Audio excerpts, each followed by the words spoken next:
High guys, the beginning after the এন্ডের প্রথম পর্বে আপনাদের সকলকে জানাই স্বাগতম। এই গল্পটি একজন অত্যন্ত শক্তিশালী রাজার, যিনি মারা গেছেন, কিন্তু সে কিভাবে মারা গেছে তার তা মনে নেই। তার শুধু একটা কথা মনে আছে, সে তার ঘরে একা ছিল, উপরে দাঁড়িয়ে তার শহরের দিকে তাকিয়েছিল। হঠাৎ তার নিঃশ্বাস ভারী হয়ে উঠলো এবং সে বলতে শুরু করলো, কেউ কি আমাকে বিষ দিয়েছে? ধীরে ধীরে সে অনুভব করে যে সে পানিতে ডুবে যাচ্ছে।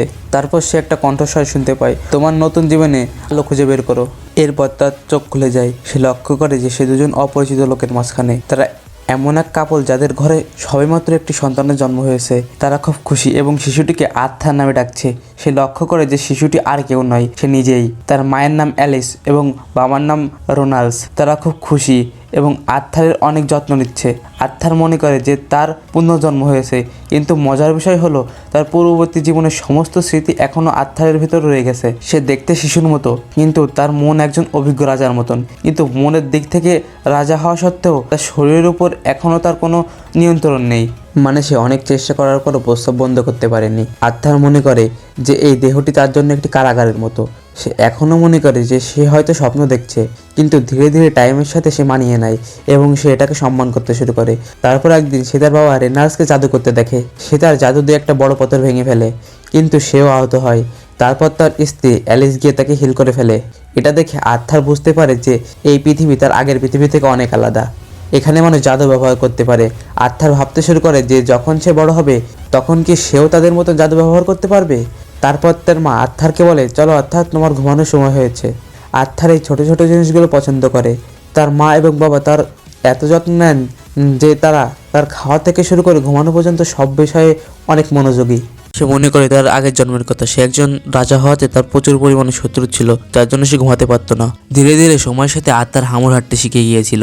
যেহেতু সে হালকা পাতলা হাঁটতে শিখে গিয়েছিল, একদিন তার মা তাকে বেডে শুয়ে কাজ করতে গিয়েছিল, আর তখনই সে বেডের থেকে ধীরে ধীরে নেমে চলে যায় একটি রুমের ভিতর। আর সেখানে প্রচুর পরিমাণে বই লেখা ছিল, আর সেখান থেকে একটা বই বের করে আত্মার পড়তে শুরু করে, কারণ আত্মার এই পৃথিবী সম্পর্কে জানতে চেয়েছিল। এই বই থেকে আত্মার অনেক কিছু জানতে পারে, যেরকম সে কোন কন্টিনেন্টে জন্ম নিয়েছে এবং সেখানে কতগুলো কিংডম আছে, এক্সেট্রা এক্সেট্রা। এবং সে জানতে পারে যে সে সেভেন কিংডমে জন্মগ্রহণ করেছে। এই কিংডমে রাজা মহারাজাদের রাজত্ব ছিল, একদম তার আগের জন্মের মতন। কিন্তু তার আগের জন্মে রাজা হতে গেলে অন্য রাজাদের হারিয়ে তারপর রাজা হতে হতো, কিন্তু এখানে রাজার ছেলেই রাজা হওয়ার সিস্টেম চালু ছিল। সে আরও জানতে পারে যে এখানে টেকনোলজি এখনো বেশি ডেভেলপ হয়ে পারেনি, মানে মানুষ এখনো অনেক পুরনো যুগে বসবাস করতেছে এখানে। তারপরে সে ম্যাজিক সম্পর্কে পড়তে শুরু করে। এখানে ম্যাজিককে মানা বলা হয়, আর মানা দুই প্রকার, আর্গুমেন্টাস অ্যান্ড কনজুরেন্স।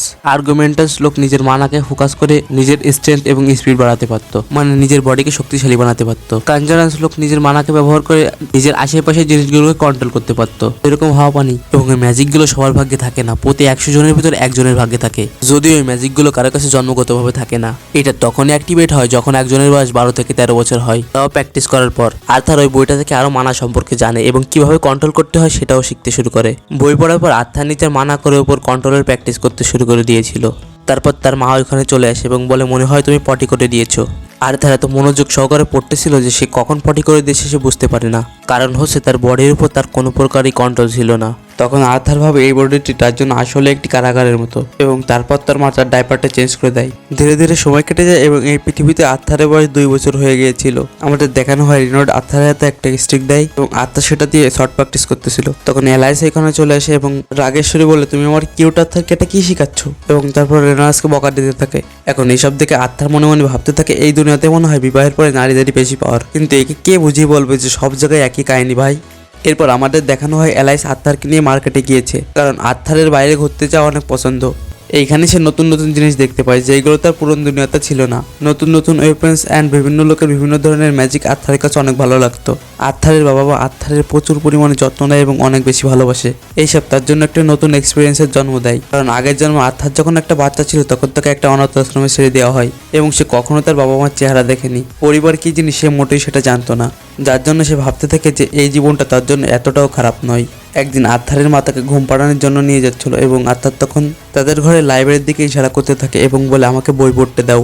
তার মা তাকে নিষেধ করে। সে কিউট একটা ফেসিয়াল এক্সপ্রেশন দেয়, যা দেখে আর্থারের মন গলে যায় এবং বলে, ঠিক আছে তাহলে কিছুক্ষণ পড়ে নাও। তারপর আর্থারকে এখানে রেখে এখান থেকে চলে যায় সে। এরপর আর্থার একটি বই খোলে এবং তার মানা করে উপর ফোকাস করতে শুরু করে। আর আমরা জানতে পারি বিগত 2 বছর ধরে আর্থার নিজের মানা করে উপর প্র্যাকটিস করতেছে।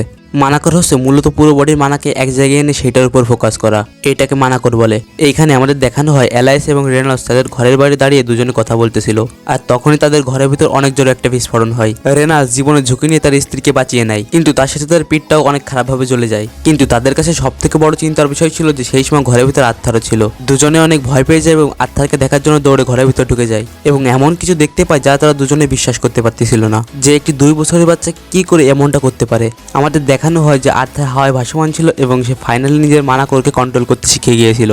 আর এইটা দেখার পর রেনাল্ডস এবং এলাইসের নিজের চোখের পরে বিশ্বাস হতেছিল না।